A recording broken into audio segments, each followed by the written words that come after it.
Mount up! We're coming!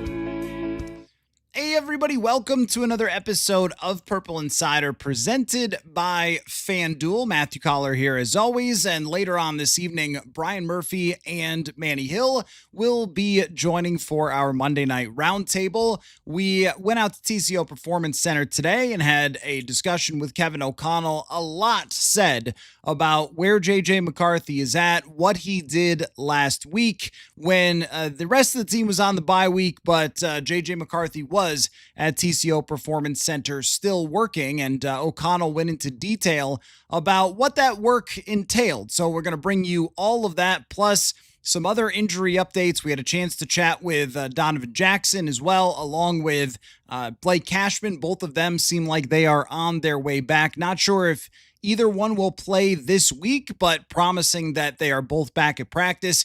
And then something that I wasn't really sure if we would see was Brian O'Neill was also warming up today as well at practice. And, you know, with the MCL injury, always a difficult timeline there. That injury could be pretty nasty. So him at least participating in some way was good news toward him getting back at right tackle. And then Andrew Van Ginkel working on the side. So there was a lot to take in there at TCO Performance Center, but I'll start the show by getting right into what Kevin O'Connell had to say about JJ McCarthy, and then let's talk about it. I know a lot of you probably watching Monday Night Football doubleheader, so watch the game in between plays, questions, comments, thoughts, and your feelings on what O'Connell had to say today about JJ McCarthy. So we'll just start out with this.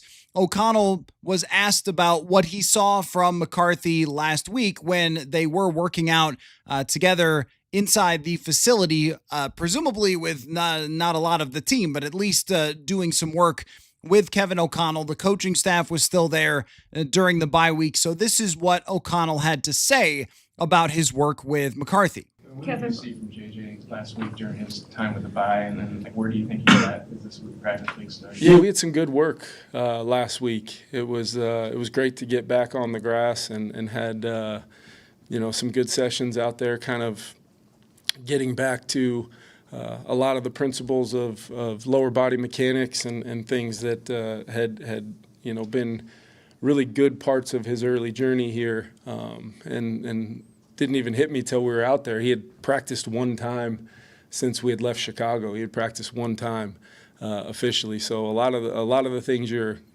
allowing him to get his health back and get his feet back underneath him, but then building that foundation of fundamentals and techniques that really you can talk about routes and certain throws and certain plays and things like that, but it's the foundation of throwing mechanics from the ground up that he's really taken to since he got here, and just the consistency of it, whether it was playing through that injury, towards the second half of that Atlanta game, and really you're not talking about an incredible amount of body of work when you're considering that when that injury happened and the week that he had leading into that game. So very excited to get him back officially practicing.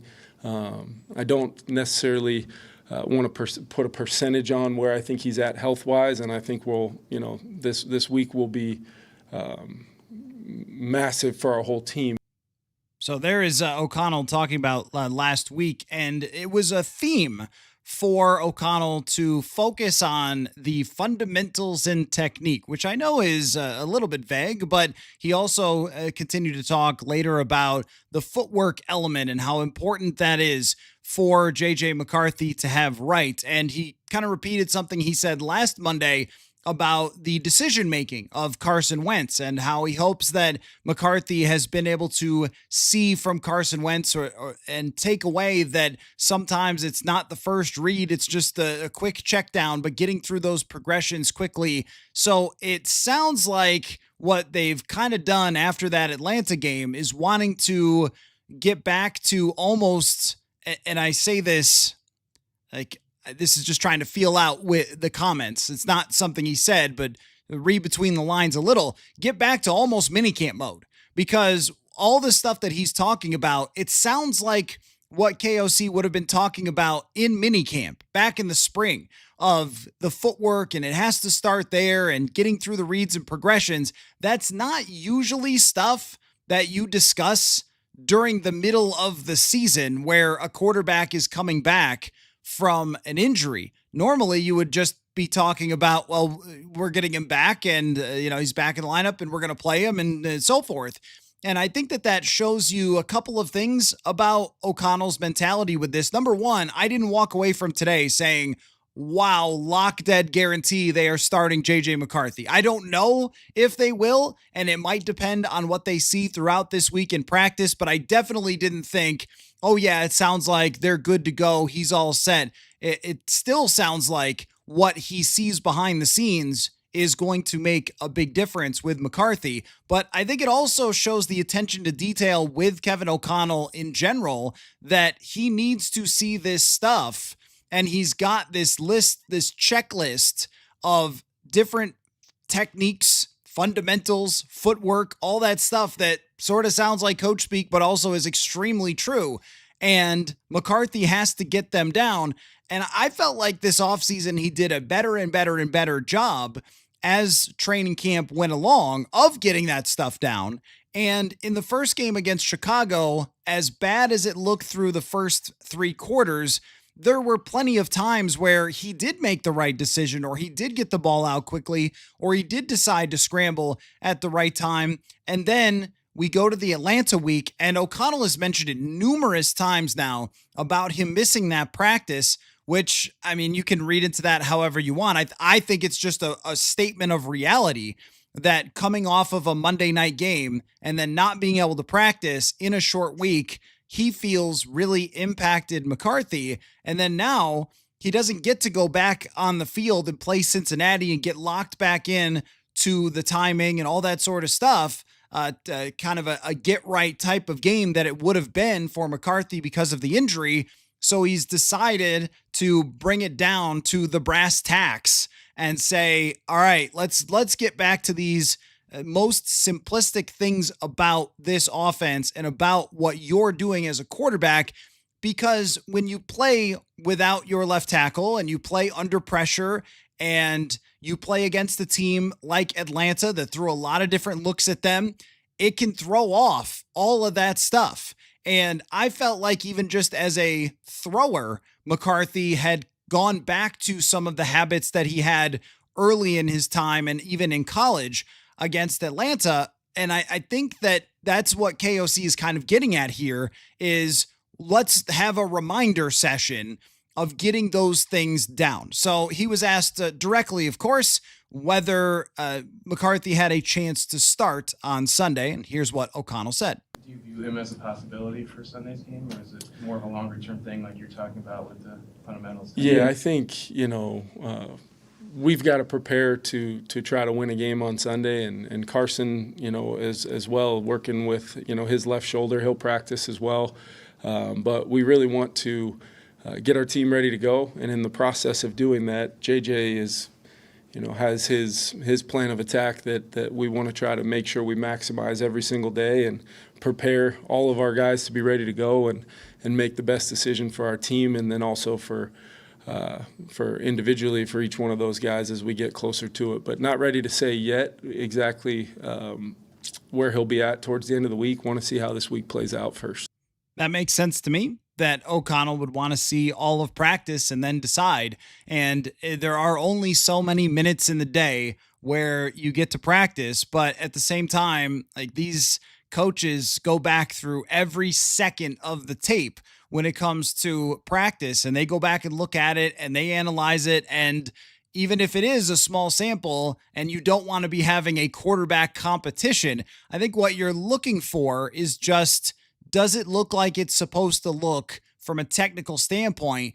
is he making the right reads when he's taking his reps? Because you know that Carson Wentz can have some limitations on his reps and still be fine and still go out there and give them a chance to win. It's not going to change a whole lot. The guy's won 2 out of 3 games despite not being on the team until a month and a half ago. So he's not going to fall off the face of the earth if he splits some reps with McCarthy. But with McCarthy, they have to be able to use a small sample size over a couple of practices in a couple days to be able to say, does he look like he's ready to go? And I think that if the answer is even close to yes, that they should be ready to start McCarthy. And then I also think, and this just doesn't happen anymore. It's kind of odd that it doesn't happen anymore, because you watch Justin Fields the other day and you go, is there a law against benching quarterbacks? Because maybe it would be too devastating for JJ McCarthy to play poorly in the first half and then bring in Carson Wentz if he's struggling. But it does make a lot of sense, right? I mean, we really have learned through this that as much as training camp is telling in a lot of situations, it doesn't always give us all the answers to how somebody is going to look when they're out there. And I think practice is the same way, that there's plenty of players throughout history that have practiced and looked really good and looked locked in, and then they get out there and the speed is just different and the violence is just different. And so maybe you could have that as a plan of, if he looks like he isn't locked in early on, you could make the change and go to Wentz. But I don't think you want that from a standpoint of the drama that goes along with that. If you throw McCarthy out there and then have to bring in Wentz halfway through the game due to performance, you know that's going to be a huge talking point.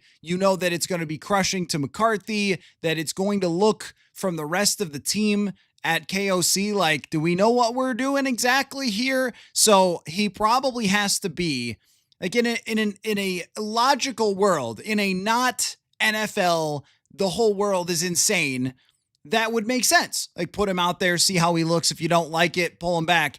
It doesn't work in an illogical NFL. So what you have to be, if you're O'Connell, is 100% that you feel fully confident in the way McCarthy has looked in practice in order for him to start this week. And the decision is going to tell us how far along he was able to come this week. If he was able to prove that to KOC, then he will be starting. And if he wasn't, then he won't. And we'll go over what those scenarios mean. But I wanted to bring you one more of his answers where he was asked, like, when he's going to make the decision, or if you have to make the decision pretty early, or if you can bring it right up to game time and then decide on your starting quarterback. Here's what he said. Kevin, would you ever be comfortable taking a decision on a quarterback status like up to game time, or is because of that position you kind of need to know by end of the week just for continuity's sake? I think there's the decision that is the public one, and I think there's the decision one with what we're going to do for the game. And those two things can be on different timelines, although I know that's not the most comforting thing to share with you guys, but there is a feel of making sure that we're preparing the quarterback position for the game, knowing that we've won games with 2 different guys this year, and we've found a rhythm at times on offense that, as much as that quarterback plays a huge role in it, we've got to make sure our offense is prepared to play with that true all-11 mindset. We've got to prepare that position just like the rest of our team, where it's principles of playing good football that I think can be our separator, and then we allow the health and kind of the readiness factor to help drive that decision later on in the week. So the end of that answer sounded to me like when he says health and readiness factor. So is the ankle responding well to a full week of practice? And when he says readiness factor, I take that as, if he looks ready to me, then he's going to play. And if he doesn't, then he won't. Which, black and white, do you look good enough in practice or not? That's a good way to make the decision. And I wanted to play one more because this comes up all the time, what Brady said here in the comments about JJ having the bad offensive line and all that sort of stuff, and all the excuses that a lot of people wanted to make for the game against Atlanta, because O'Connell did kind of touch on that. And I think I got the right clip here. I'm sorry if I don't. But he did kind of touch on like that's life in the NFL. And what you've heard from O'Connell is zero excuses for JJ McCarthy. So I think that the spin from a lot of fans of, hey, it wasn't his fault, everything was going wrong. Tell me where you've heard O'Connell do that, because O'Connell is the first one often to step out in front when something goes wrong and say, hey, we got to make sure we got the right context, or this was a reason, or that was a reason for something happening. And he hasn't really done that at all with JJ McCarthy. In fact, his conversation with us has been much more along the lines of the technique, the fundamentals, the timing, the progressions, the decisions all have to improve. So I'm just not really going to give a free pass for the performance against Atlanta when the head coach has had every opportunity to do that and has not at any point. It's not always fair based upon how things are around them or the adversity around them from a standpoint of some of the injuries that have hit us, and that's just part of why the position is so difficult. But the beauty of the work last week was, this is purely just about let's just work on the technique and fundamentals and break it down to a place where we can really take tangible, wow, that felt different, that felt great, or that's how, that's why we coach it like that. And pretty soon he's throwing the ball great and he's got a smile on his face, and you're stacking reps upon reps that will matter as now he gets to transition to actual real reps on the practice field. And having the extra day here to get a little head start will be great. And then we'll work through it from there. So there you go.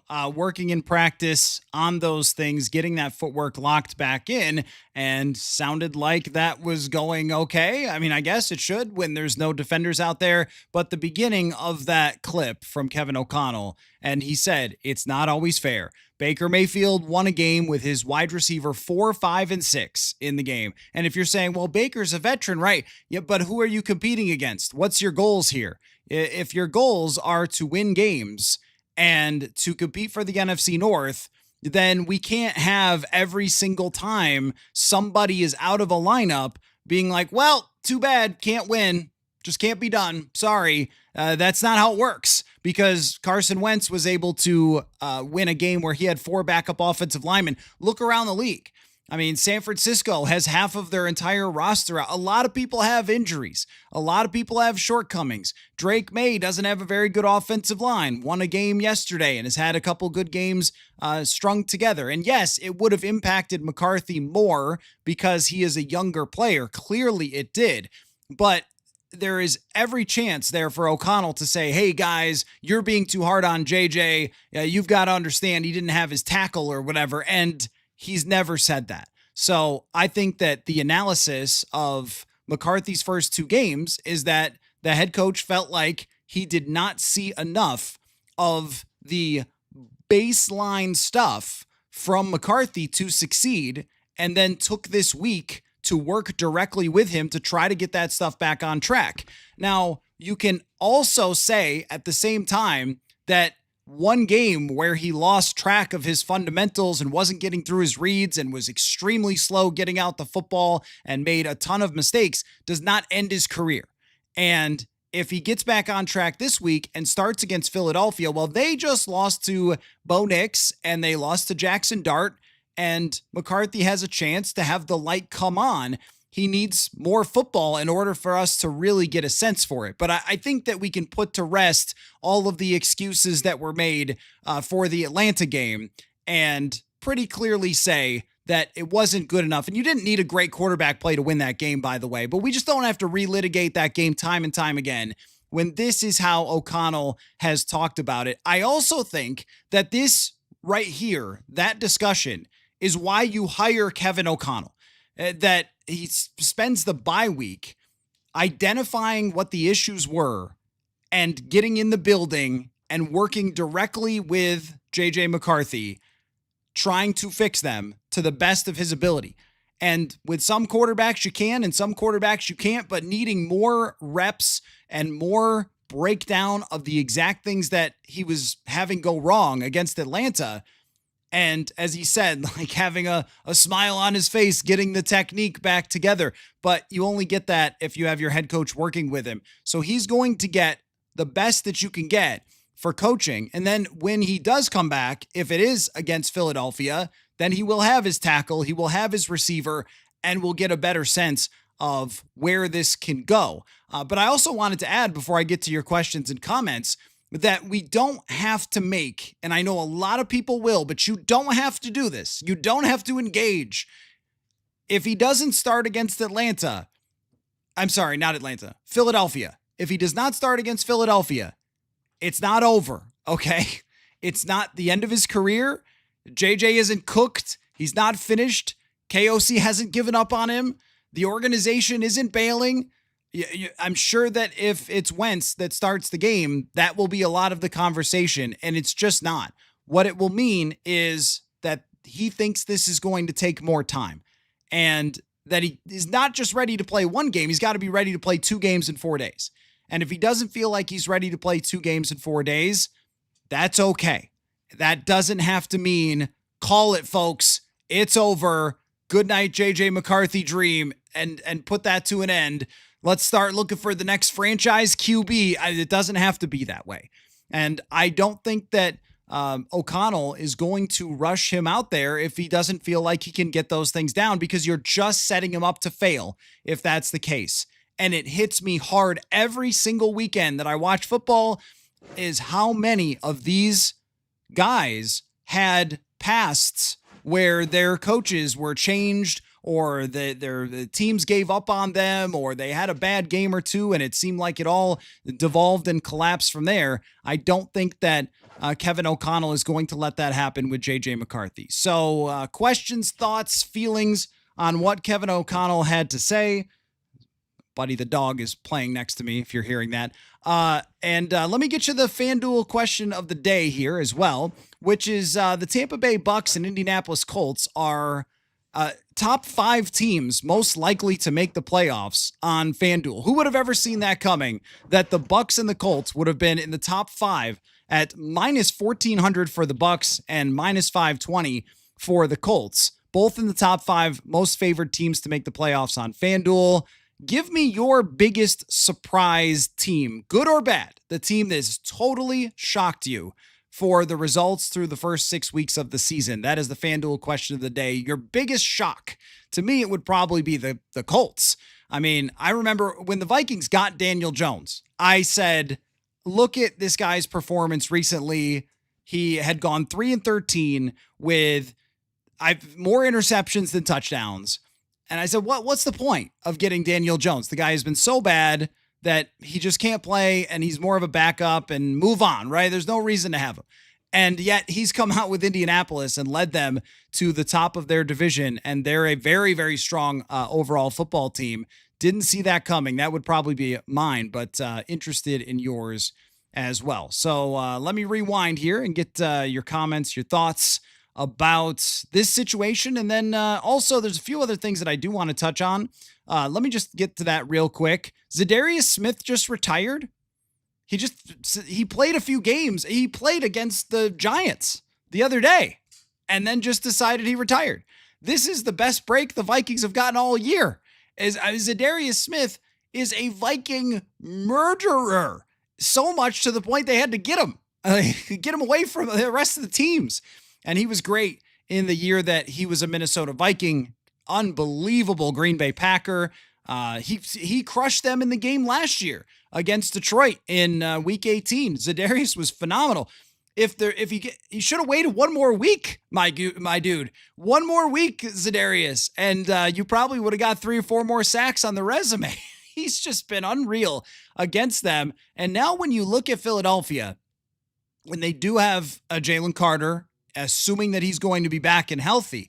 But when you look at Philadelphia and then compare where they were last year, their defensive line that dominated the Super Bowl, now minus Za'Darius Smith, who actually was playing well for them, had like a 79 PFF grade. It still created a good number of pressures. They are very short on the D-line.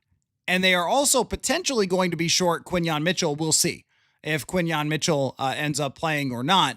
We don't get a injury report officially. I think they don't have to put one out till Wednesday. So we'll start to get a sense for the health situation. But if they are questionable with Jalen Carter, down Quinyon Mitchell, their secondary has been pretty brutal and now very short along with pass rushers in the outside linebacker position, then the Vikings might be looking at a lot less pressure than we would have thought when this game came out on the schedule, now that Za'Darius has just up and retired. In fact, I'm curious about last week with the Giants, how often Jackson Dart had time to throw. I'm going to check that right now. Jackson Dart, now he was under pressure 40% of the time, so they still were able to create pressure. He did a great job under pressure. They still were able to create some pressure. So that was crazy that he just kind of decided, and that's kind of my experience covering Za'Darius, was he didn't talk to us a lot. When he did, he could be very interesting. And he's I don't want to use the word aloof, but just maybe a guy that you don't always know what he's thinking. And he just plays against the Giants, decides, you know what? It goes through your mind. Is this a sign of what's going on in Philadelphia?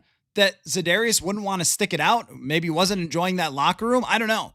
They seem like they're a little on edge at this point, but kind of crazy for a guy to just show up on Monday and be like, I'm good. I've had a great career. I'm playing well, but I just don't want to play here anymore. I don't want to work here anymore. I'm out. So the best to him. Insanely good football player. He probably is not a Hall of Fame level player, but he would fall in the Hall of very, very good to me. And maybe Hall of most underrated players, as history has a ton of guys who are sack artists with X number of sacks. That gets them in the Hall of Fame. His numbers are good with sacks. It's not enough to reach that sort of Jared Allen type level, but he was more of an overall impact type of guy because he could play inside linebacker. He was a move around guy like we talk about Van Ginkel, so powerful, so strong, so technically proficient, just an amazing player. It was awesome to watch him play up close for 17 games in 2022. And one other thing to mention, just when it comes to, I thought there's a tie-in here. So Brian Callahan got fired, obviously. I could have told you that after they played the Vikings.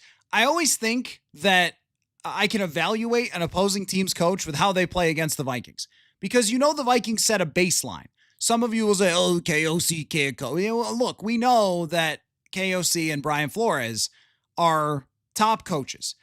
Are they the best coaches in the entire NFL? Well, they're going to have to prove that with playoff wins and so forth that some other guys have. But I think we could say that easily in the top second tier of guys that don't necessarily have Sean McVay's resume or Andy Reid's resume, right there, right?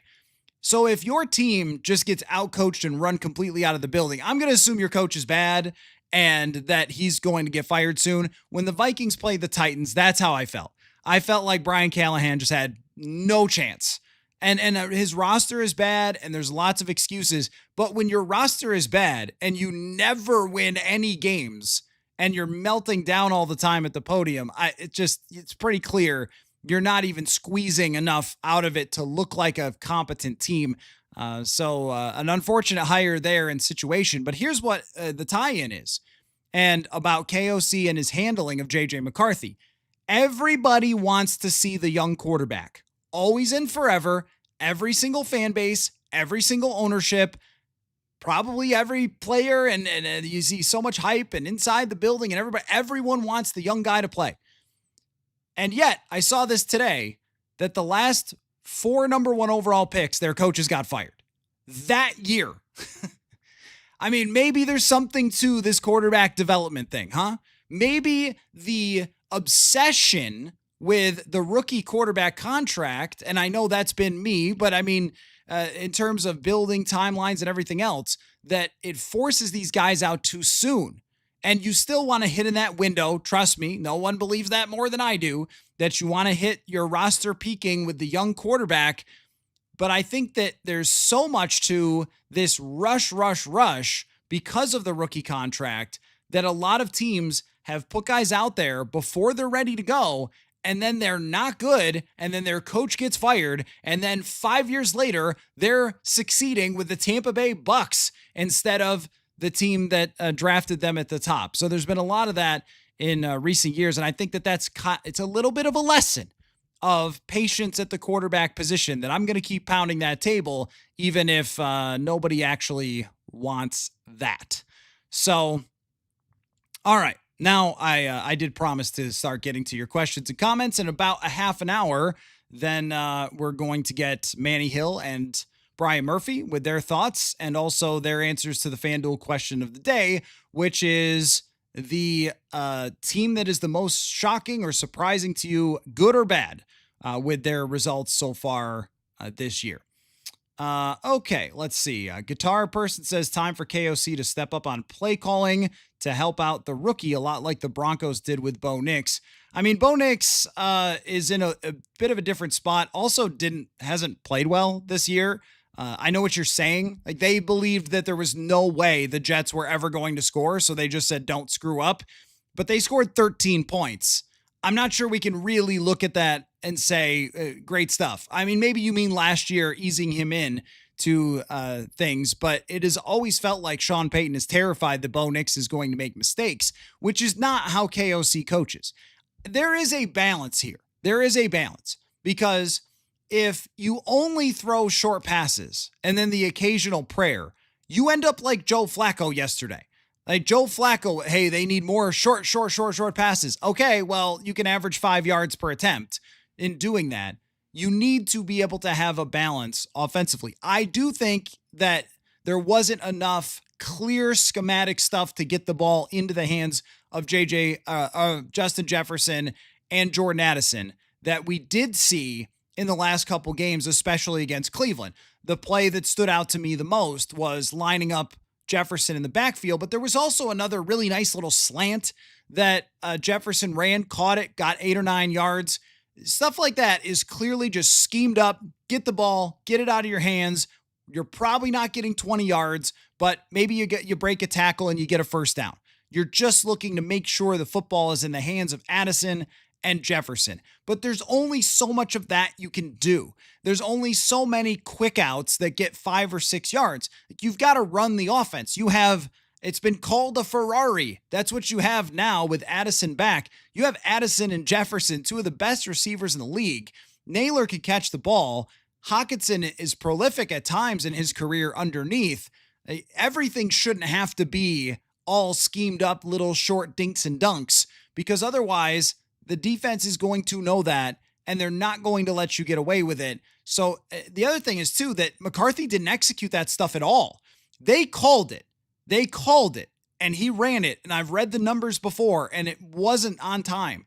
And when we compare Carson Wentz, the throws under 10 yards, Wentz is getting them out in 2 seconds. McCarthy wasn't even getting them out in 3 when he threw under 10 yards. So it's also on the quarterback to be able to execute that stuff. So while I agree, and while I praised O'Connell a lot for what he did against Cleveland, we cannot say, oh, well, just throw short all the time. It'll be fine. Okay, well, that's not really what's going to win you games. Like sometimes you have to take the profit and just get those yards, get a check down, get a break tackle or whatever. But you got to be able to run the plays down the field, 15, 20-yard throws to Justin Jefferson, or this thing doesn't work the way it needs to work to actually win. So that is a balance that he has to have, I think. Let's see. Yeah, I mean, Bo Nix threw for 175 yards on 30 attempts.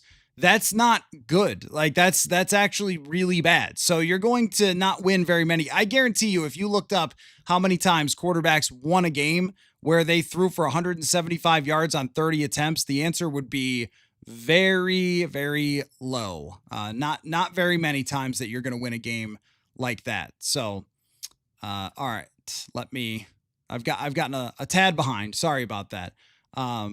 Let's see. Actually, that was, that's funny. Anyway, Adam says, worst thing that happened to this franchise in the last 5 years is Josh Dobbs winning meaningless games. Yeah, I mean, I brought that up last night after watching Drake May. There's a reason why KOC wanted to trade for May, and they weren't able to do it because in part they won those games and also a 3-0 win against the Las Vegas Raiders. But I was told at the time by a lot of folks that, tanking is the worst thing in the entire world, but that might have changed the fate a little bit. You can't go back in time though. And it goes for everything. And I like to review the history as much as anybody else. But when we look at this whole situation, at where you're at right now and trying to go back in time and look at it, we don't have enough information on JJ McCarthy to really say that stuff, because right now at this second, you could say, well, it's too bad they don't have Rodgers. It's too bad they don't have Darnold. Well, too bad they don't have Daniel Jones. Too bad they didn't tank then. Too bad they didn't get Jaden Daniels. Too bad they didn't get Drake May. Too bad. In fact, the Vikings had a chance to get Baker Mayfield a couple years ago, and he was available. The Panthers traded nothing for Baker Mayfield. And the Vikings had Justin Jefferson then, and maybe they would be the Tampa Bay Bucks right now. So you can do it with a lot of different things, right? But we just don't know where JJ McCarthy's going to end up and if all those decisions from the past are going to be haunting them or not.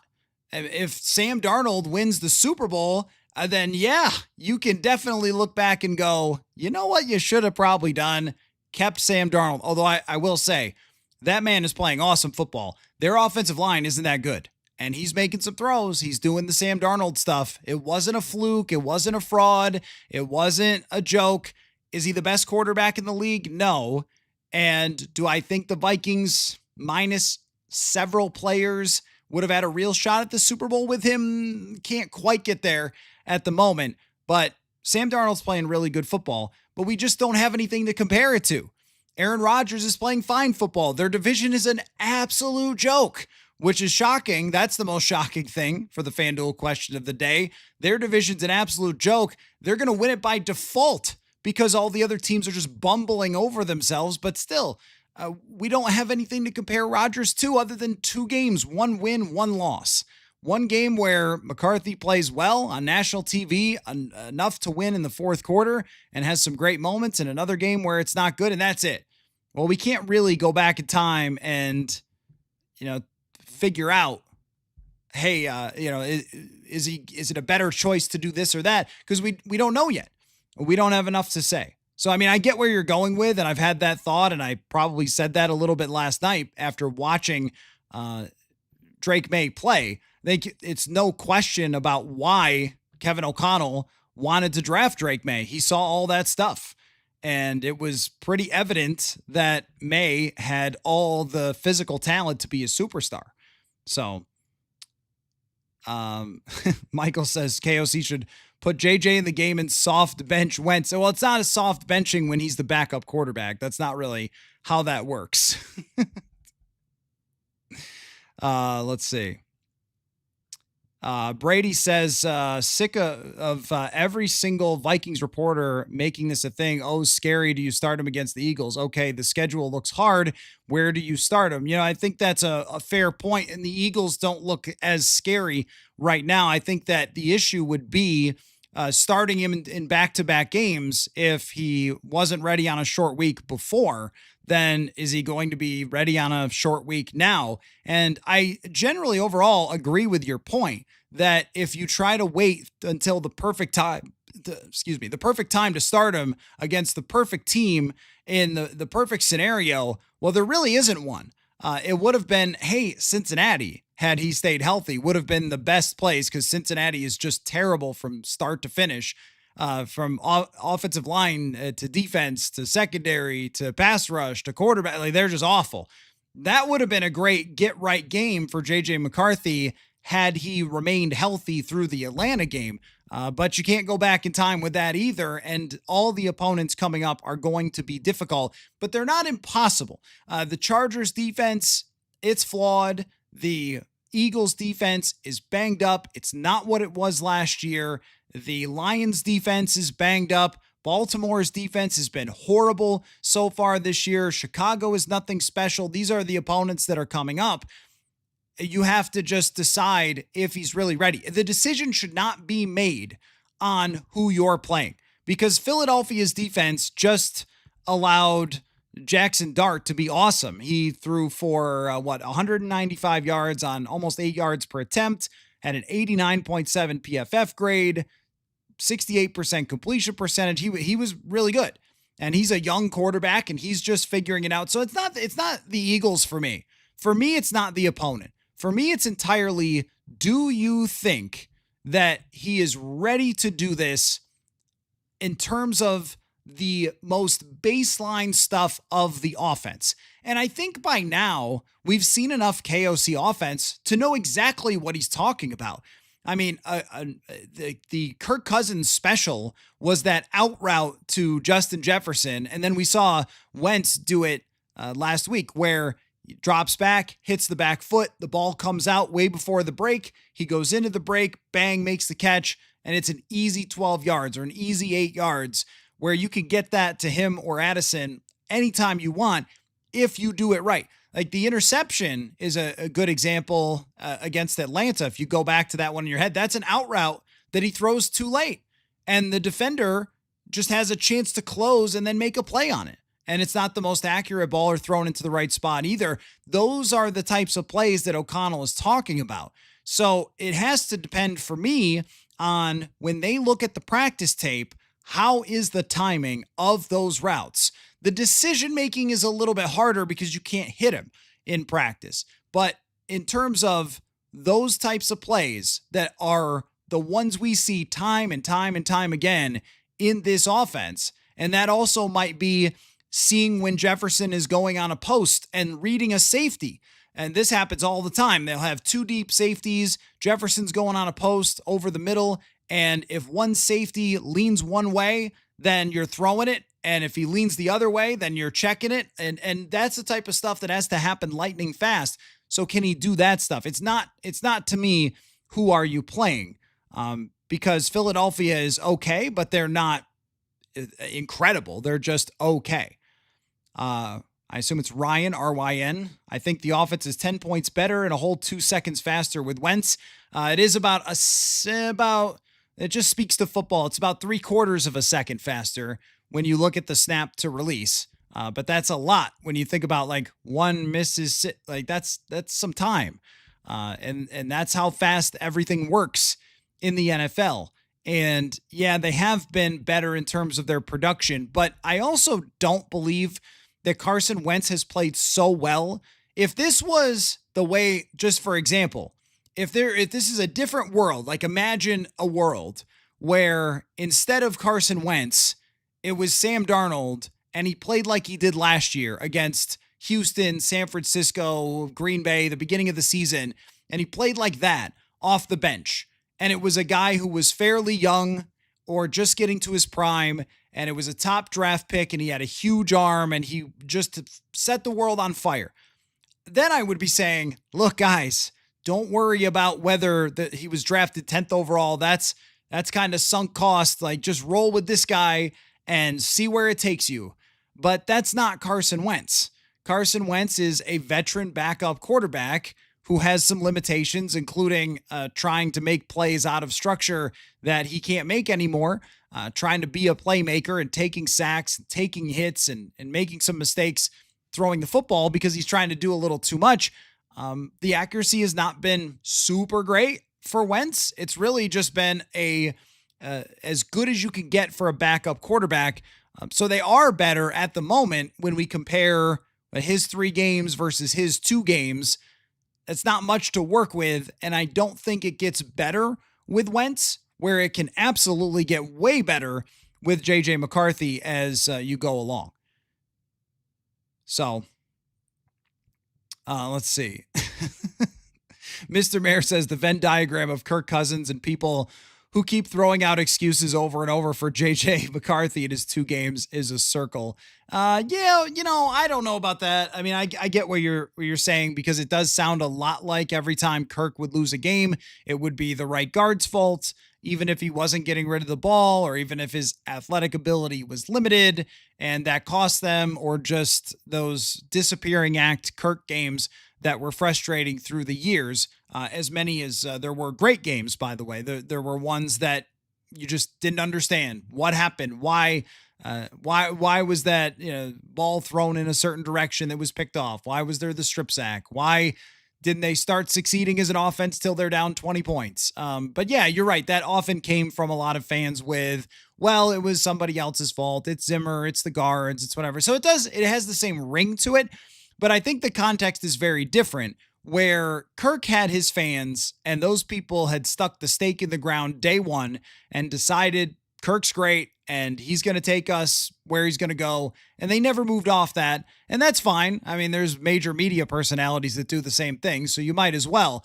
But when it comes to McCarthy, this to me is much more wide of the entire fan base, the entire state of Minnesota, and all folks who have moved out of the state long ago that followed the Purple since 1961.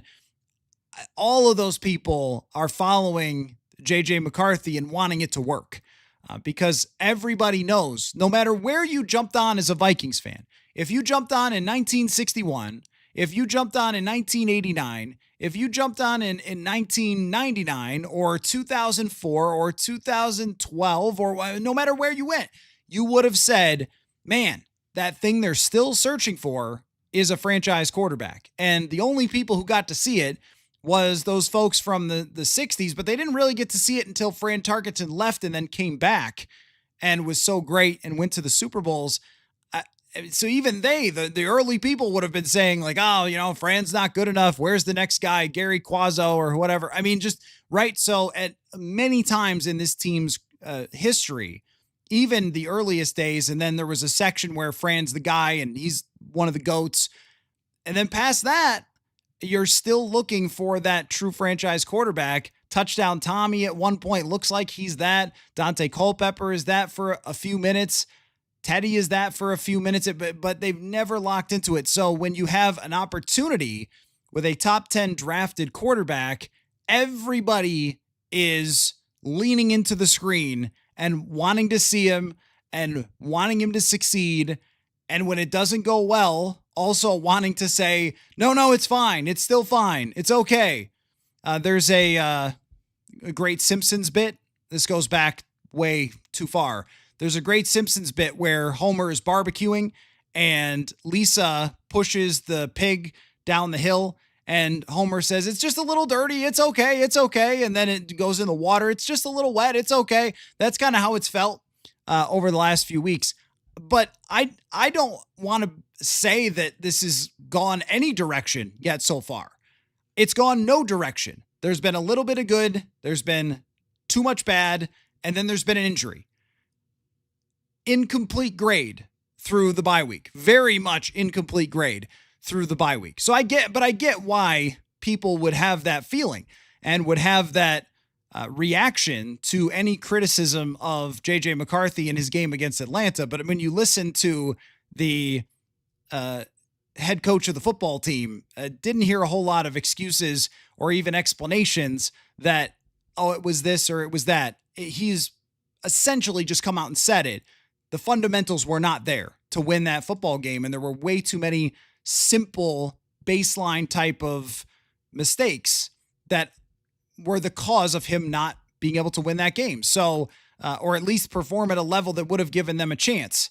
And it happens. And now it's O'Connell's job and it's McCarthy's job to get that back to a spot where he can get in and he can win.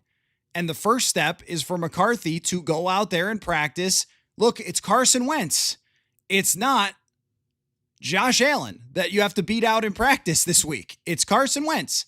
Go beat out Carson Wentz. It shouldn't be that high of a bar. You know the offense way better than Carson Wentz does over the last couple of years.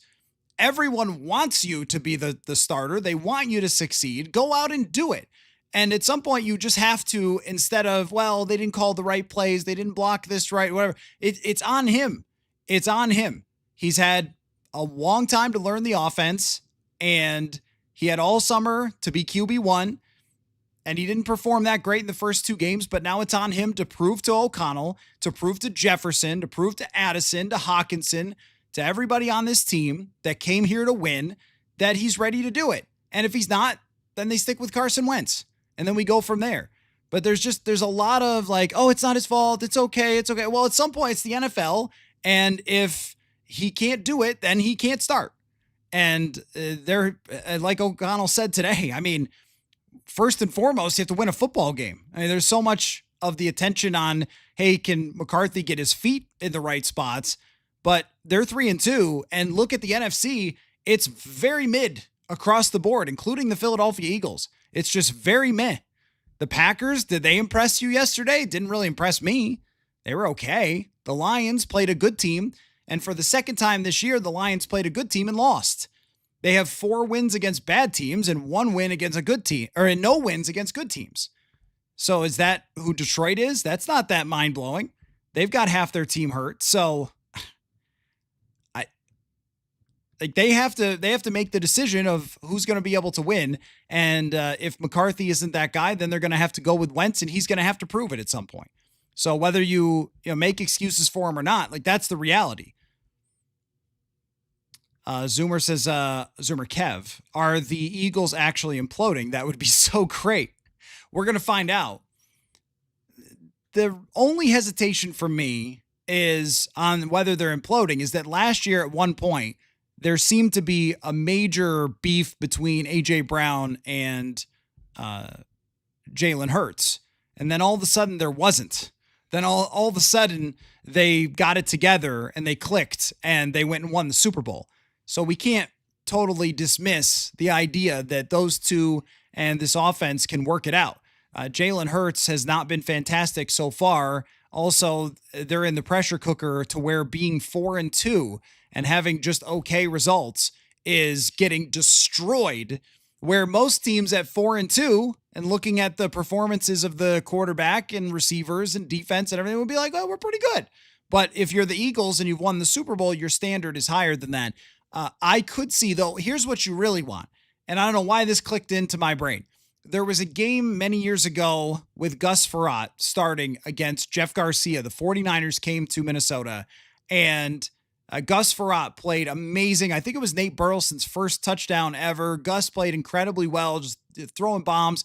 And at one point, Terrell Owens totally loses it on the sideline, just melts down. I was watching this game, I don't know, a couple of years ago, and he just freaks out on the sideline. Like, if you can get A.J. Brown to that point, then you have won the game.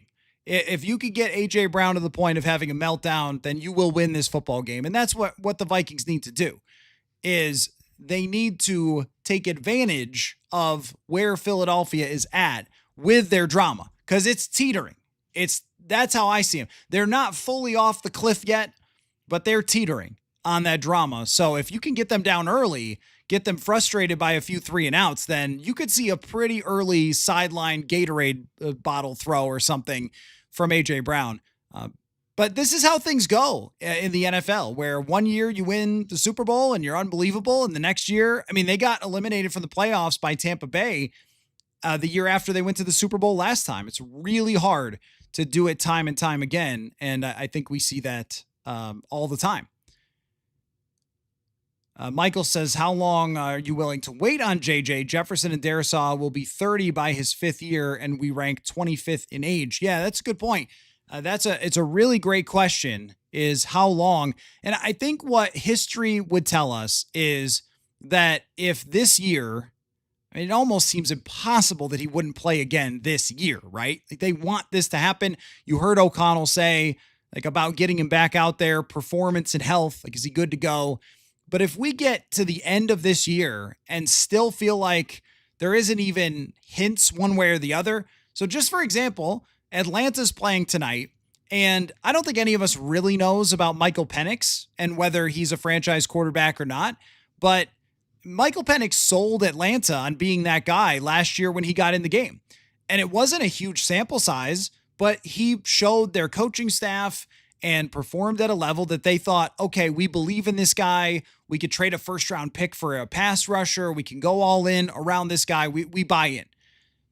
You need to be at that point by the end of the year where at least you feel like, yeah, okay, maybe it's small sample, or maybe we're just talking about a hot streak at the end or something like that. But you need to have confidence that he can be that guy next year, because a lot of the checks are already written for this roster, and there isn't a ton else you can do. And if they don't at least have that feeling, and it's a know it when you see it thing. I think we'll all be able to know it when we see it. When you guys watch, even Drake May, when they were losing last year, you had to be like, okay, if they get anybody around this guy, he's going to be pretty darn good. And you also know when somebody doesn't sell you. I mean, you've seen Justin Fields play in Chicago. Was any Viking fan surprised? You've seen that game from Justin Fields. You probably knew, just like me, after about 3 times of seeing Justin Fields, like, this guy can't play. This guy can't be an NFL starting quarterback. We need to see McCarthy enough to at least have that general vibe and sense. And I even go back to, my dad he's in Buffalo. I grew up in Buffalo. For most of you, you already know that. And so he was watching early Josh Allen, and Josh Allen was struggling statistically, and they were losing some games and everything. But he was telling me, people really believe it in this. Like, they're like, what he's flashing, just like Drake May last year, like what he's flashing, it's going somewhere. And so I always feel like we should all know at once. If you're fighting about it, it tells you the answer, doesn't it? Like, if the whole fan base is arguing every single day, whether is he good, is he not good? Well, you already know the answer then. That's the Kirk thing. Like, you already know the answer that it's probably not good enough if everybody's fighting about it every single day. Because I went back 2 years ago to Buffalo, and I went to every grocery store, had Josh Allen everywhere in it. It's like, these people don't argue about the quarterback. I promise you that. So that will take time. By the end of the year, you at least need those hints. You need that vibe. You need that feeling about McCarthy in order to feel good about going forward. If you do not have it, then you're looking at quarterbacks and you're talking about who else you're going to bring in to compete with him. And it becomes like a Brock Purdy and Trey Lance situation, or Daniel Jones and Anthony Richardson. It kind of becomes like that. And that's how fast it happens. Anthony Richardson is in year 3. That's how quick it can happen if they don't believe in what they're seeing. So they're going to have to figure it out fairly quickly, whether at least there's reason to go forward. And I know I've said, hey, patience, and there's a lot of evidence that patience is good. And I'm not going to change my mind on that patience overall is better for young quarterbacks. But hints, a feeling, a sense, was a corner turned?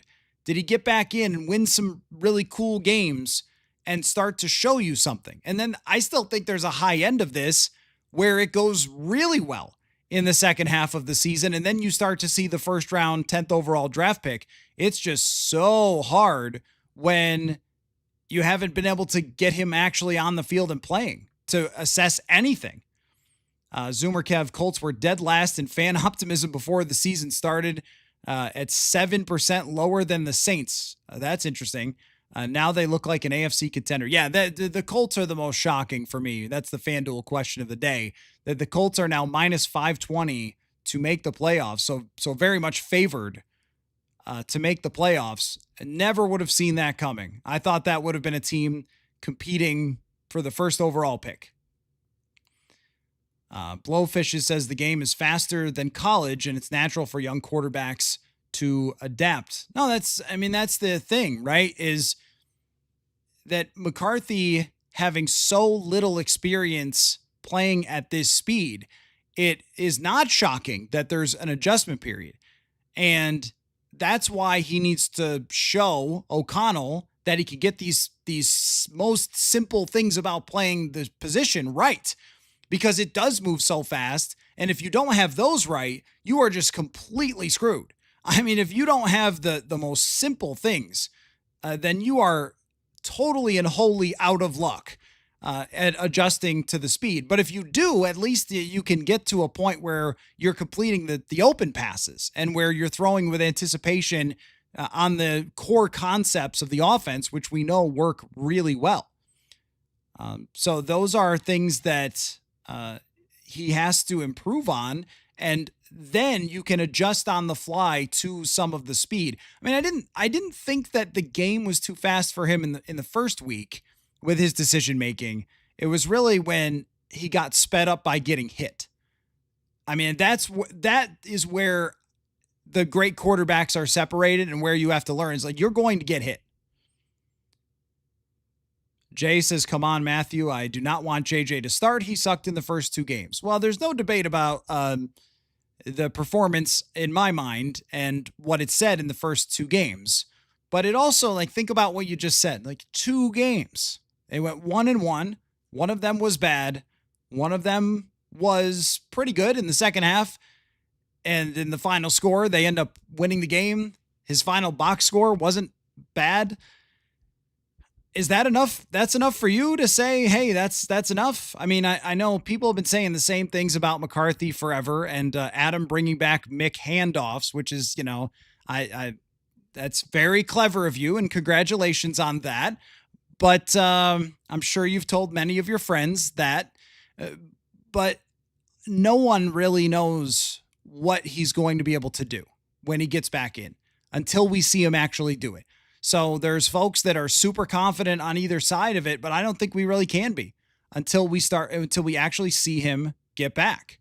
So, there are some of you who want to see Carson Wentz. That kind of surprises me that some of you actually want to see Carson Wentz play for the rest of the season going forward because McCarthy's performance scared you so much. But I think that is the vast, vast minority.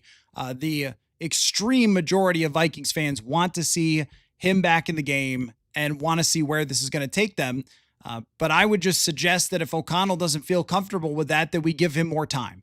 And if we get to the middle of the season and they're middling or they're starting to fall behind, then there's a much better argument for, just throw him out there, see what he can do. But at this moment, they have to do what's best to win and not just what's best for JJ McCarthy to get experience. I don't think we're quite there yet. It is a dicey situation for Kevin O'Connell.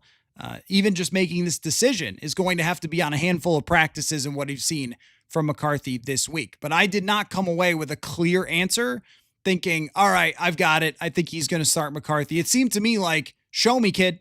Just show me. Reminder, got some good answers there on the FanDuel question of the day that the Tampa Bay Bucks and Indianapolis Colts are both top 5 teams favored to make the playoffs on FanDuel at -14 and -520.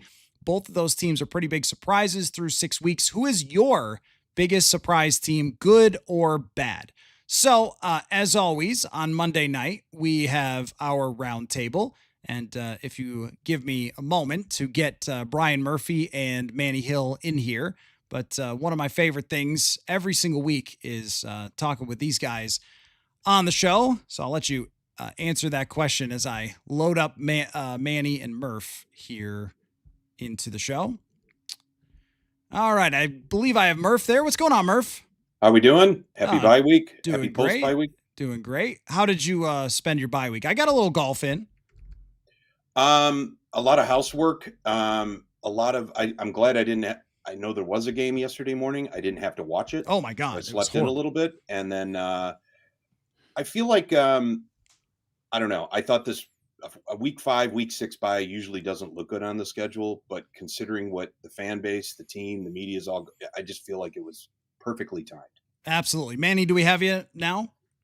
I believe so. Yeah. Okay, we gotcha. That's great. So we're like 3 weeks in a row of this working as well as I needed to work in order to have this here roundtable. So, Manny, it's like a baton pass. It's really funny because O'Connell was asked about what he saw from watching games. So just like he got to be like us. I'm sure he was maybe taking some more notes than I was, but at least he, got to sit back and watch some football without the intensity like all of us. And he said, it just really stands out to him how every game is close and every game comes down to the last play and that sort of stuff. And I almost yelled out, it stood out to me that the game stunk. It was not a good day. Manny, it was not in this market. Not a good day. Yeah, Cincinnati, Green Bay, really. And I have red zone, but I mean, even red zone, even like the Tampa Bay and San Francisco game wasn't great. And I would say the second half of Kansas City, Detroit wasn't even that good. Ravens, Rams was bad and kind of sloppy and nasty. And I mean, obviously Broncos, Jets, that was a great appetizer to start the day. 13-11. Yeah. Yuck. It was kind of a gross day and it didn't help that it was the Vikings bye week. So you didn't have the Vikings game to kind of lean on and say like, okay, well, maybe this, the Vikings always typically play close, exciting games with nice finishes. But yeah, yesterday was disgusting. So let's get back into the discussion about what Kevin O'Connell had to say. Last week, he really focused on wanting to get McCarthy back on the practice field, wanting to get him going back to square one with a lot of different stuff. He really went into detail about the footwork and the decision-making and the progressions. And he kind of said, hey, there's 5 out there for a reason. And I thought that was really a bit sharp of a comment, reflecting back to his first 2 performances, like clearly indicating that he missed a lot of opportunities out on the field. But Murph, how do you think that O'Connell framed it today? Does it lean you one way or another about whether he's going to start McCarthy? And what did you think just in general of his commentary? Because he didn't run away from it. He didn't say, guys, I'm not answering these questions. Move on. Ask me about whether Blake Brandel's playing center. He answered all of the questions. Well, he knew it was coming, and that's fine. He said a lot. He said a lot of words. I don't know if he meant a lot of what he said. I think where we're at is, and I based this just on being around the block a few times. The language was very non-committal, but it was also, I'm not going to get ahead of this, but it feels like Carson Wentz is going to start, only because I think if he was that confident in where McCarthy was in his recovery, he would have laid a few more breadcrumbs to get us through the week. And he didn't necessarily do that. He kind of put it back in Tupperware and said, we'll figure it out at the end of the week. But at the end of the week, what I think is driving this, and maybe isn't even talked about enough, is this is a high ankle sprain, right? This is a 4 to 6 week painful, messy recovery, especially for somebody who might be mobile. He got injured a month ago tomorrow. So we're still at the very early cusp of this solid recovery period. And for all of the words he spilt and the intention he spilt today, KOC is still making it clear that he needs to be 100% confident in that foot so he can plant and drive and make the passes that he needs to make.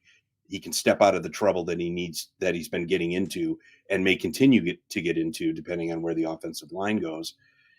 I just feel like I don't know if there's a rush to put him in there, except for the obvious political decision, which is the franchise has pushed all its chips in the table. We need to know what we have.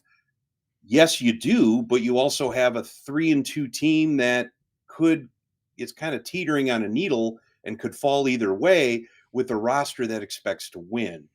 And I just don't see the urgency to get him back on the field. Now, if this was your best quarterback option going into a week 17 must win or a playoff game, I'm not sure Kevin O'Connell would spend as much time describing the strength in the foot and the driving and the mechanics that it would take to get him back on the field. The fact that it's still week 6/7, he's just not going to put himself in a box. I respect him for that, but it does kind of lead. The less certainty we have, the more pressure that builds to come up with something definitive. I'm not sure we're even going to have that Friday, and we can get into this more too.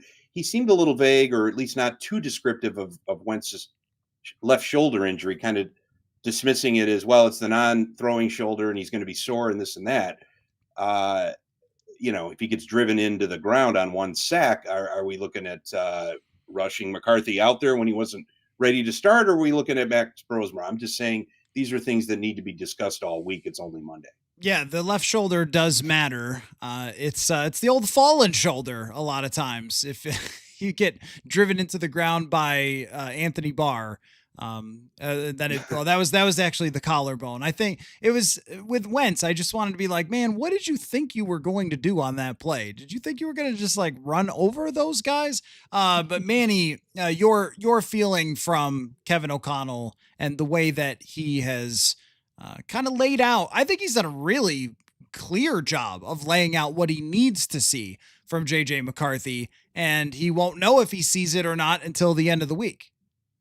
Yeah, I mean, because this it sounds like this is the first week that McCarthy's really going to participate in a lot of like football-y things, since preparing for that Atlanta game, and really with everything that went on. And O'Connell kind of talked about that today, about how, he's only practiced basically one time since, preparing for that Atlanta game, that he only had the one practice that week. So he hasn't really gotten a lot of work, physical work of going out there and doing a lot of football-y type of things. And I think if you're going to put him back out there, I think you need to get a real strong sense of where he's at first before you ultimately make that decision. And he's coming off of an injury that, can affect how he's able to play the position. He is a mobile guy. He does like to run around a little bit.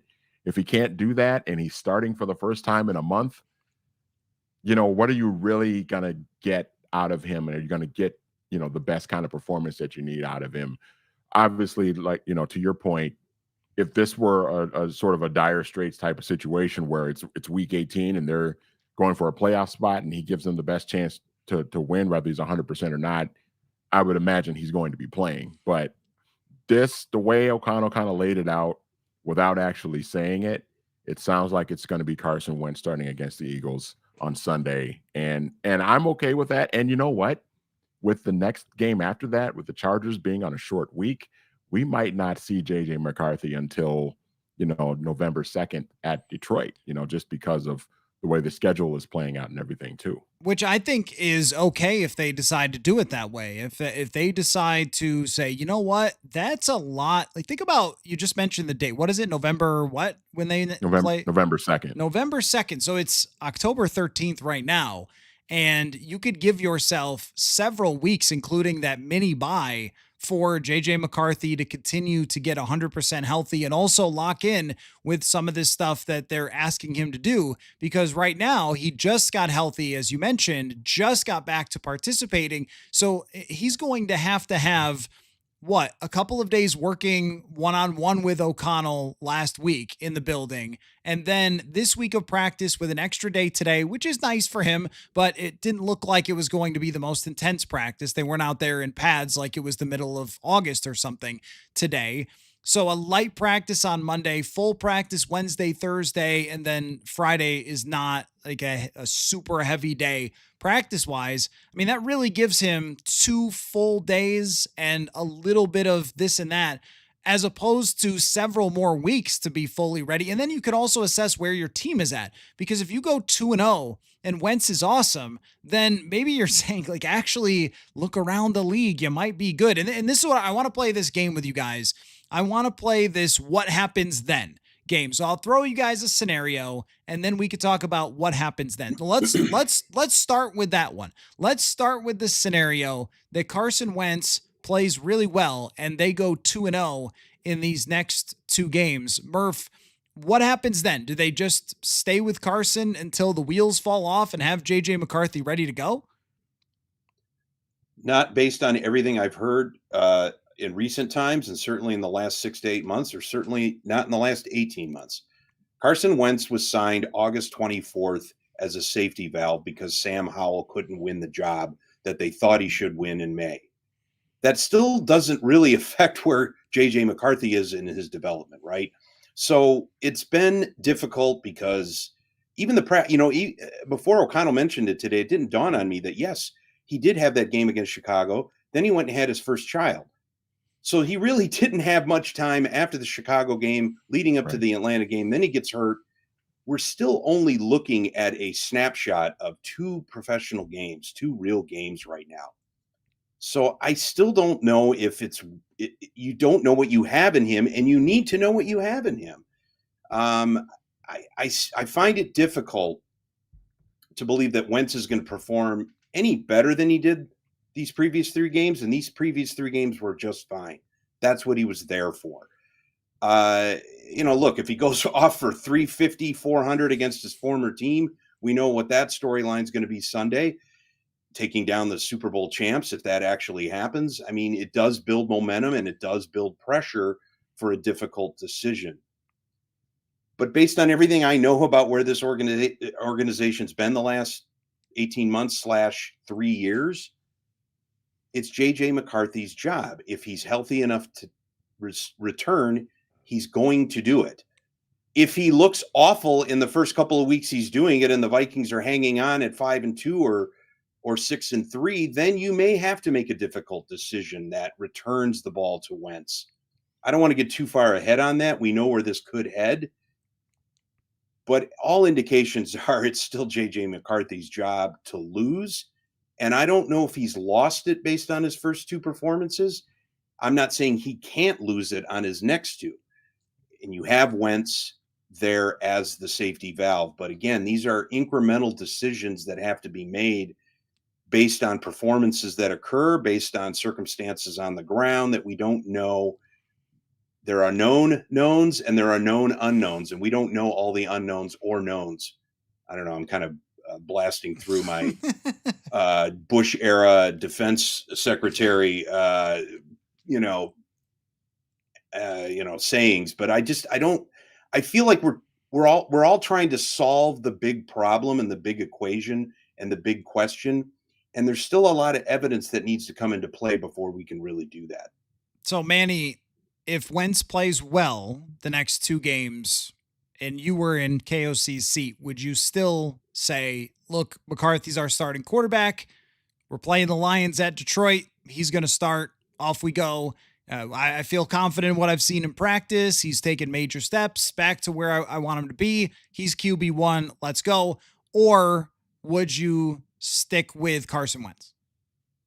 I think if Wentz plays well and they win the next 2 games and they're 5-2, I think it's really going to depend on how well Carson Wentz looks. I mean, if he plays the way he's played these last 3 games that he started, then I think you go back to McCarthy, because I think what we've seen from Wentz has been very solid, very good for the most part. Hasn't really cost them, hasn't been awful, hasn't been great.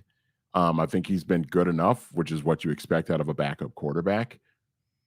I think at that point, even if you win these 2 games and he plays well enough for you to win, I think you still go back to McCarthy, because that's ultimately the plan. If McCarthy is ready at that point too, and you're getting enough look at him in practice in those weeks leading up to that game against the Lions, then I think you go to McCarthy. Now, the other part of this is if Carson Wentz somehow in these next 2 games looks like he did in 2017 when he was an MVP candidate before he got hurt, then maybe you're having a different conversation, because if he's playing red hot like that, how do you just go and you're winning? How do you go away from that? But I think that is sort of high end, possible, but not very likely scenario in that case. So I think if he's average, if he's solid and you win the 2 games, I think whether he's, really even winning the 2 games at that point doesn't really matter. If he's just solid and you split the next 2 games or whatever, I think you go back to McCarthy. See, I think this is the biggest fear of playing Carson Wentz this week, is that Philadelphia is not at 100%. And they just had one of their better pass rushers just decide, I don't want to play football anymore, which is a real new one because he was playing well. Za'Darius Smith was doing a good job for Philadelphia in his role and just was like, yeah, no, I'm good. I think this smells like a veteran who smells the rot in that locker room saying, I don't want any more. Doesn't it feel that way? Right. Like, why? Wait, I've got millions and millions of dollars and 80-something career sacks. Like, I'm going to go fishing rather than deal with this. And it does feel like Philadelphia is kind of on the verge of a full melt. And if Carson Wentz takes advantage of that, say he starts and he throws for 210, 2 touchdowns, no picks, sacked 3 times, and they win 21-14, and then they go out and beat the Chargers, even if it's a grind fest, I don't see how you can go into that locker room as KOC and be like, actually, guys, he's not your quarterback anymore, even though we've won 5 out of 6 or whatever. I mean, that's just not, I just don't know how you do that, especially there's a very important guy in this mix, which is he has just pumped the football to Justin Jefferson time and time again. Yeah. And if Jefferson is averaging 9 catches a game and they win back-to-back games and they are 5-2 and they're right at the top, going into a game with Detroit, who very well could be 5-2 when they face them, and it's for the division lead, you're not going to bench Carson Wentz at that point, right? That the locker room would probably go crazy if he was doing enough to win, because they all believe, hey, all the quarterback has to do is just enough, and that's what Wentz is doing. Let me throw another scenario at you, which is the total opposite, which is, so we all know the easiest scenario is, if they play McCarthy and he plays well, he's the quarterback, we move on, right? And then off we go into the rest of the season. But how about if McCarthy plays and plays solidly? What is the ceiling for this team? What happens then in terms of how competitive they can be if we see McCarthy come in and plays okay, but they win those 2 games? Where would you feel like your confidence level would be that they were a legitimate contender at that point? Well, if they win both these games and then they play solidly, they're going to be 5-2, which says they're a contender. They may not look the most aesthetically pleasing contender, but they are a contender. And you're developing your quarterback, and you're developing your franchise quarterback while relying on playmakers that seem to come up at the right times to make the plays that need to be made. And if you have an offense that is at least productive, if not dominant, and if it's secure in the football, then you can win games 21-14 and feel okay about that. And then maybe as we go along in the season, McCarthy's gaining confidence, his technique, his relationship with his receivers, the confidence in the locker room is kind of growing here and there. Then maybe it ticks up here, where then there's a game that he does have to do what he did in Chicago and come back with 3 touchdowns in the fourth quarter.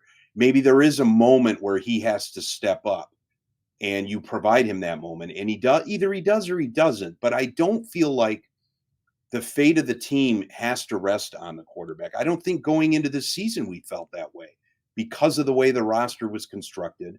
There was this sense that if McCarthy can grow into the role and not lose games, but be there to supplement what all of his playmakers on his side of the ball, all of the defensive playmakers, if they could just get through that while he's developing, it would accumulate over time. And I think by November and December, as he's playing tougher games, he's going to develop a little bit of a thicker skin. And you have a sense that coming into these late games, maybe against Detroit and Green Bay at the end of the season, that he won't feel as overwhelmed as he might have against Atlanta. But again, we only have the 2. We have 7 out of 8 quarters that are ugly. We have a great fourth quarter in Chicago. And we have a lot of, speculation, which has been the theme for the last 18 months.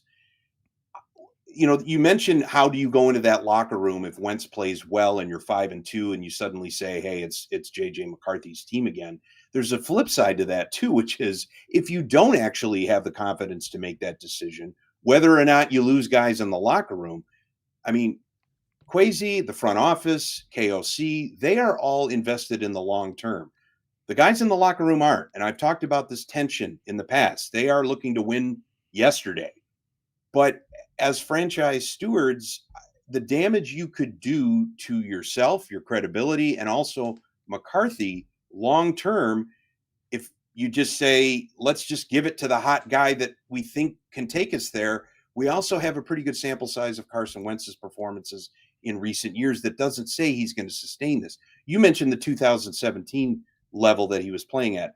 I don't think he's ever going to get back to that. Now, I could be proven wrong, but I don't see that. So my point is, you may have to ride this out with McCarthy, because politically the decision you make has ramifications well beyond 2025, both in terms of job security and also McCarthy's confidence going forward, rather than satisfying some veterans in the locker room who want to win now with the question mark that is Carson Wentz. So just going back to the scenario with McCarthy, if he were to play just okay, or maybe even not that great, and win the games, then I think what you'd be hoping for is him turning a corner with the more experience. If you can find a way early, then it will eventually start to click in as you go. Because now, like, Detroit's defense isn't scary. Neither is Chicago. Neither is Baltimore. Like, now we're looking out a little bit and going, those teams don't look the same as they once did. And before I get to your response, Manny, I shot you 99 says, so we're going to be in a never-ending cycle of recycling veteran quarterbacks. Well, you already have been. It is the Vikings. Right. And just keep McCarthy. Story of the franchise, man. Yeah. Keep McCarthy in the background, too afraid to play him. No, I don't think that's what we're talking about here.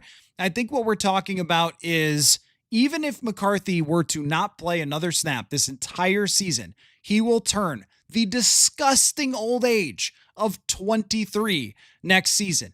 Like, I think what you'd be talking about if Wentz continued to play well and they stuck with him and McCarthy learned behind the scenes is handling this the way that they actually wanted to the entire time and weren't given a chance to work with him behind the scenes because of his injury last year. It does not end his career if he has to develop some more. And that's kind of been my point about all the quarterbacks who are first-round busts, who are now playing great for other teams, is look at Baker Mayfield and Daniel Jones, and these teams just didn't have a lot of patience or were incompetent and set those guys up to fail. So, Manny, just how good can they be, though, is the question. If you saw McCarthy win 2 games, it's not mind-blowing, it's not terrible, keeps the train on the track. Say that they win them the same way that they did against Cleveland. Yeah, I mean, I think especially when you look at these next handful of games, at least these next 4 games where, early in the season, we were looking at these 4 games like, oh my God, this is like murderer's row. This is going to be the really hardest part of their schedule. And now you look at what's happening with the Eagles. They seem to be in a little bit of disarray. The Chargers are banged up. Detroit, it at least looks like you'll be able to move the ball on them a little bit and give yourself a chance. Baltimore is a mess right now. So this is an opportunity, I think, for if JJ McCarthy does get into these games, let's say Detroit and Baltimore, there's an opportunity for him to play very solidly for you. And then, he gains confidence. He gets better and better because then you're playing Chicago at home. Green Bay will be tough. Seattle will be tough. Washington will be tough, but you'll have that game at home. So you're looking at scenarios where, then you got Dallas and the Giants. You're looking at scenarios and matchups where he could go out and play well, but the only way he's going to be able to do that is if he plays. That's the only time you're really going to get a chance to see him really grow and develop. And they can work with him behind the scenes and everything, because we've seen that with other quarterbacks in the past where, we don't see them at all for 2, maybe 3 seasons. And then, when they're finally ready to go, they sort of hit the ground running. So I don't know if there's really a wrong way to go with this. If he plays well enough and gives you a chance, I'm kind of looking at, I think on the high end, 10 wins, a 10-7 type of season, 11-6, maybe if some things go your way. But the other part of this, though, I think is you got guys on defense coming back and getting healthy as well. Getting Blake Cashman back is absolutely massive. It is. I don't think you can put a price on getting him back in the lineup. Van Ginkel, that's going to be a little bit tricky. They could certainly use him back too, but who knows with that. But getting Cashman back, I think, is really going to help things on defense, and I think it's going to give them a better chance to really compete in a lot of these games. I think that they could be, by the time you actually arrive at that moment in the playoffs, if he has played well in these next 2 games, then you could be talking about, hey, you're 5-2 and make one jump to the next level and look around and go, you're there with everybody else in the NFC. What I want to get into is around the league, because everybody got a chance to just chill out and watch football this weekend, and we've just got so many interesting developments in the NFL. So I want to talk about that in just a moment. Marauder says Wentz has been throwing turnover-worthy plays 2 to 3 times a game. What I love about having statistics is we actually have this number for you on the turnover-worthy plays. So right now, Carson Wentz, in terms of turnover-worthy play percentage, has committed a turnover-worthy play on 3.1% of his dropbacks, which is 23rd out of 39, right next to Matthew Stafford, Bryce Young, Daniel Jones, Jackson Dart, Jordan Love, Mac Jones, and just behind Jared Goff. So there are other quality starting quarterbacks committing turnover-worthy plays at a similar rate. That's 23rd out of 39. 39th is JJ McCarthy among quarterbacks who have had at least 50 dropbacks. That's the trouble. That JJ McCarthy committed turnover-worthy plays on 6.6% of his dropbacks in his first 2 games. You cannot win that way. That's the same rate of Jake Browning. So that's what Kevin O'Connell is talking about, is Wentz. He's clearly pointed to in his commentary, Wentz has played the way he's wanted him to play. It has not been perfect, by no means. It hasn't been flawlessly accurate. He doesn't have a great PFF grade. I wouldn't give him one either, but it's been enough to win 2 out of 3. And there's been the fundamental stuff, the footwork, the timing on the throws, the decision-making, I think, has been mostly good for Carson Wentz. It's really been the sacks, hanging onto the ball way too long. Although we could give Pittsburgh a little bit of credit, by the way, being a 4-1 football team and having mostly a great defense. So let's go there, by the way. The FanDuel question of the day today is your biggest surprises through 6 weeks. And I mentioned that the Bucs being minus 1,400 to make the playoffs, just running away with that division, and Indianapolis minus 520. I mean, those are majorly favored to make the playoffs. Teams that you would have been like, I don't really know. Or you would have thought the Colts were horrible going into this season. But I'll throw this out to you guys for the biggest surprise for me is the AFC North. It has been so consistent, competitive, even years where Burrow's been hurt, that team's been in it. The Browns made the playoffs just, 2 years ago, and Mike Tomlin is still at the top and still fighting that fight. And I gotta give this to Aaron Rodgers, and it is far from over. But Aaron Rodgers, I don't think has played great this year, but he hasn't caused any problems. And as long as Aaron Rodgers doesn't cause any problems, that defense looks awesome for them. Their pass rush is sick, and Jalen Ramsey's starting to come together a little bit for them. They're going to make the playoffs going away, it looks like, with how bad that division is. So, Murph, that's been my biggest shock of the year, good or bad, in the NFL. How about you? Well, I'll piggyback off that and stay within that division. I'm really shocked the Baltimore Ravens are 1-5 and apparently can't play defense. Yeah. I mean, that is in their DNA. And to have them be a perennial Super Bowl contender with the reigning MVP at quarterback, and to sort of always, you expect Baltimore to be there in January. It's going to be a grind it out. I just figured it would be the Bills, the Ravens, and maybe the Chiefs, just kind of knife fighting each other to the end. And Baltimore looks lost. They look lost. Obviously, they're without Jackson. I don't know how much longer he's going to be out. Sounds like he might be back by November 9th at US Bank Stadium. But having watched the Baltimore Ravens from their inception just be a constant defensive problem to becoming a turnover-prone defensive liability that really seems lost under John Harbaugh, a guy that's been there, 15 years, is startling. Now, all that being said, because the division is such a mess, they may be able to recover from this. I doubt it, but they may be able to at least make it a fight, because other than Pittsburgh, no one else seems to be doing anything there.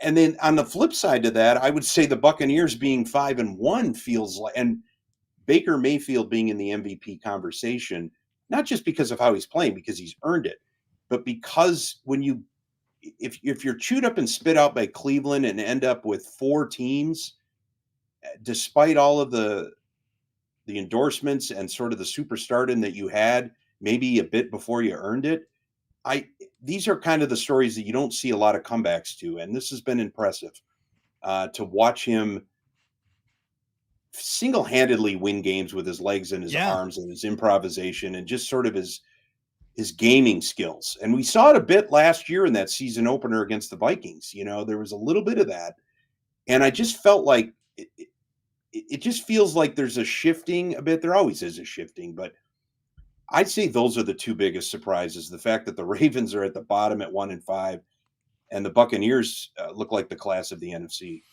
Yeah. And Baker Mayfield, He's reminding me of Steve Young right now. I mean, he really looks like he's really playing like that. Like there was a stat that he's got, I think 9 first downs on 3rd down and long this year where he's scrambled for first downs. He's been super accurate. It doesn't even matter who's played wide receiver or offensive line. He's just been making plays.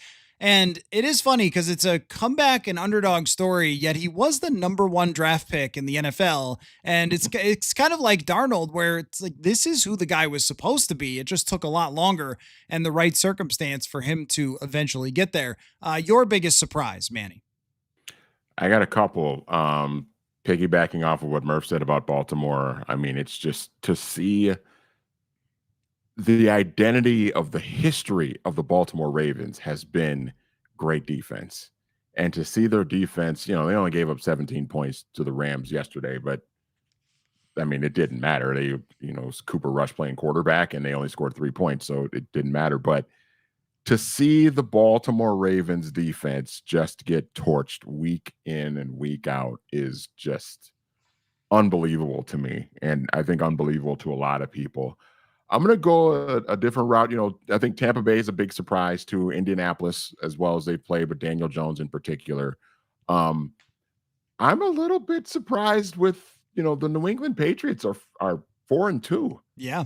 Just like quietly 4-2, and they went into Buffalo and won last week and won a sort of a hard fought game there. And they're kind of sitting right there in the conversation in that division. I still think Buffalo obviously is still the class of that division, but New England is kind of pesky, and they've been competing in every game that they've been in, even the 2 games that they lost the start of the year against the Raiders and then at home against Pittsburgh. But Drake May has made some real strides. He looks a lot better in year 2. Better coaching, it looks like, too, with Mike Vrabel stepping in there. I think it really kind of shows Mike Vrabel's a pretty damn good coach. But yeah, New England is a team that's kind of like, kind of raised the eyebrows like, they're 4-2 and they were awful last year. So yeah, Patriots are kind of standing out to me too. So I am a little bit shocked by that just because we saw them in joint practices and I was talking to all the Patriots reporters and they're like, look, Drake May looks pretty good, but this team stinks. Like roster wise, like he's got nothing to work with. And, Stephon Diggs is old and that kind of thing. And May is making those guys look good. Receivers that you've never really thought much about are now making plays. And I totally agree. Mike Vrabel is good at this.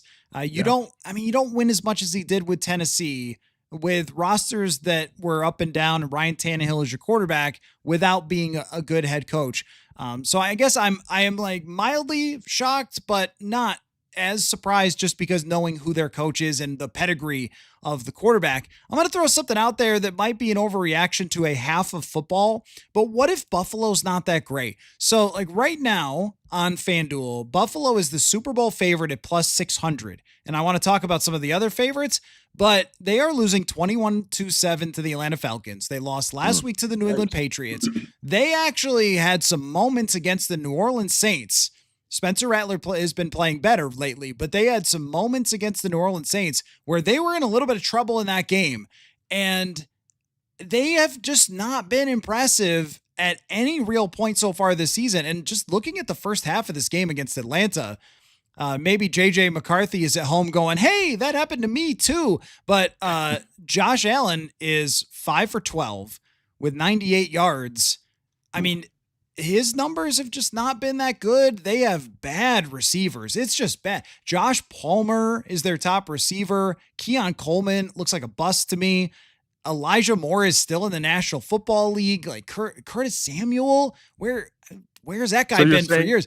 So you're saying New England's going to win that division? I mean, what? So that would be like, for as far as compared to what we thought, that would be a huge shock. But I just feel like Buffalo is not what they were last year when they kind of got away with not having the wide receiving core. So let me give you, Murph, the Super Bowl favorites right now, and just tell me what you think.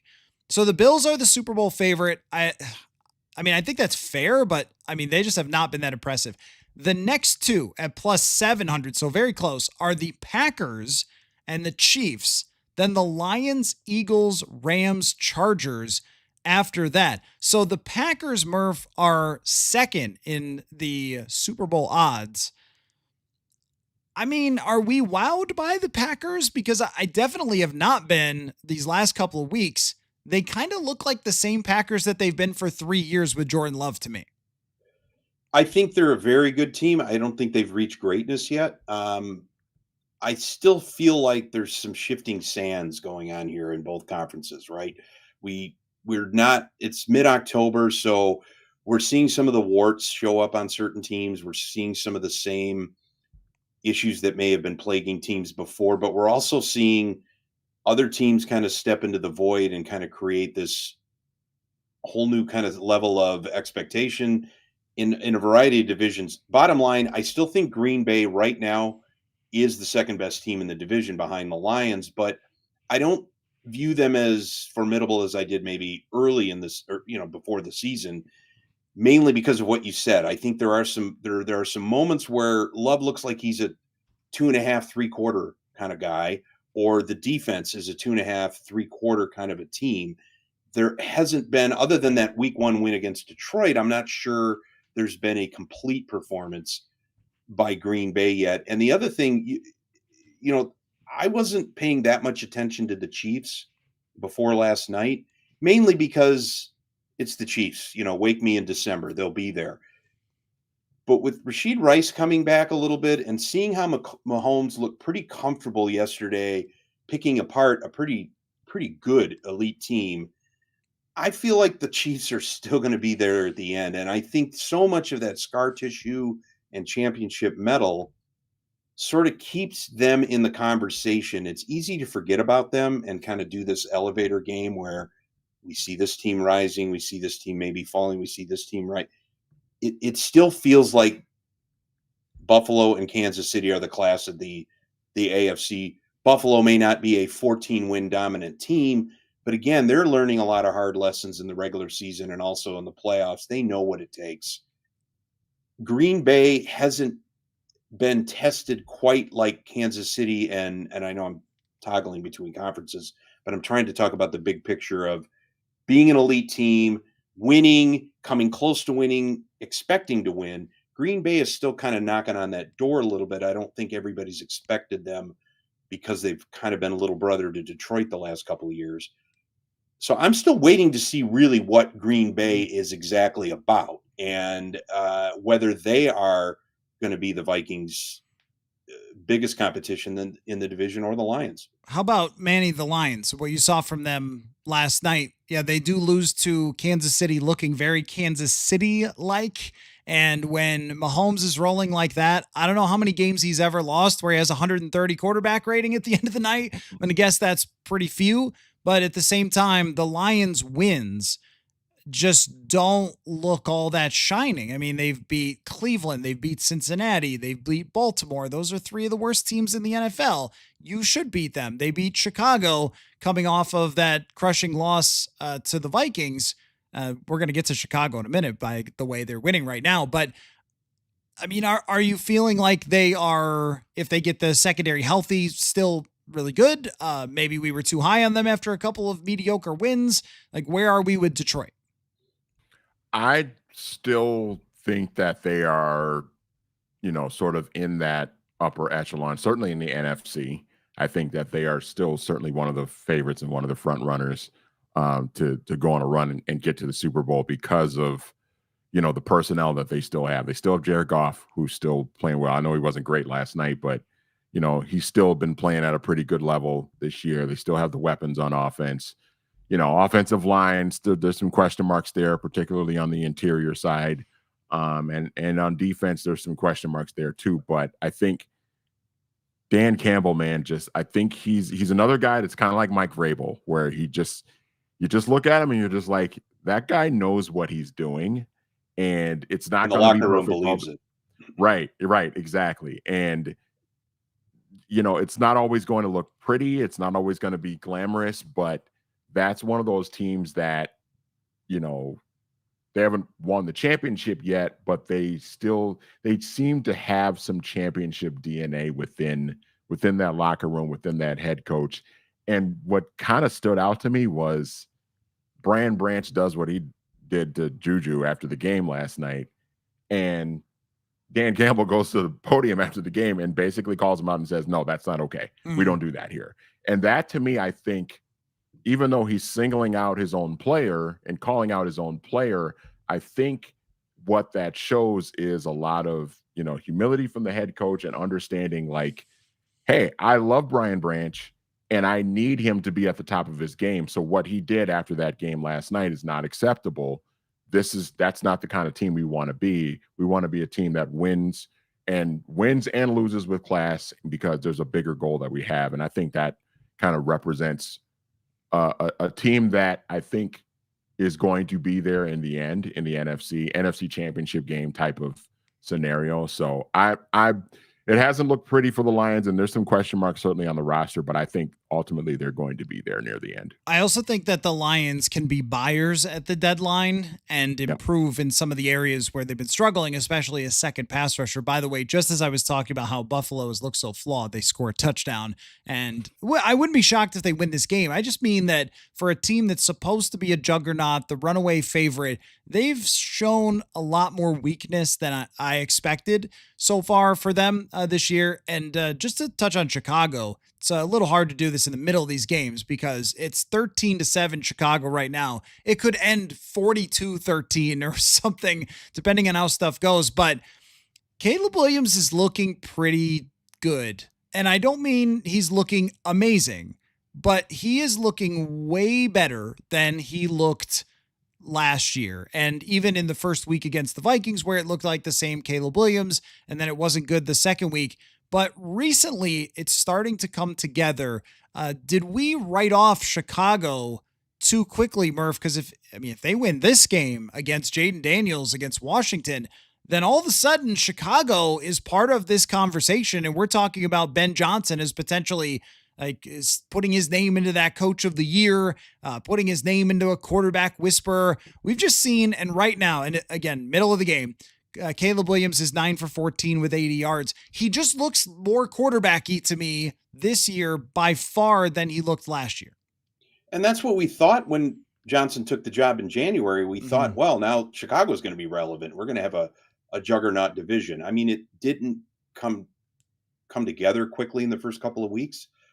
I think what's interesting is I don't want to compare McCarthy and Williams because they're different skill sets and body types and whatnot. But what you're looking at is Caleb Williams now growing into being an NFL veteran. And that's what McCarthy was robbed of last year. Even if he didn't play, he lost out on that opportunity to be on the field, to be in the practice huddles, to be running the scout teams, to do all of the things that when you build yourself up and you kind of build that experience and that DNA and that scar tissue, Williams has had a lot of it. And he had a lot of it last year. Matt Eberflus failed him and the Bears failed him, but they got the right guy in Ben Johnson to kind of mold a quarterback. And it's not going to happen overnight, but I do see the Bears being relevant here this season. I mean, I wasn't writing them off after the last couple of years as typical Bears. I was more thinking this is going to be a marathon in the NFC North.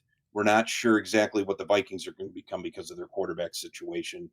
We're not exactly sure where the Bears are going to ascend to, but I don't think the Bears are going to be that, 5-12 team. I think they're going to be a factor, and watching him progress kind of gives you a blueprint of what maybe McCarthy can do from an experience standpoint, getting the reps, getting the starts, having the failures, having the 8 sack games, the 3 interception games. You don't want to see him lose his head coach, but I do think Williams is benefiting from so much of the adversity that he had gone through. And I just feel like, again, we've always been in this win now. We're always been in this, he's a 22-year-old first round top 10 pick. He should be winning now mode.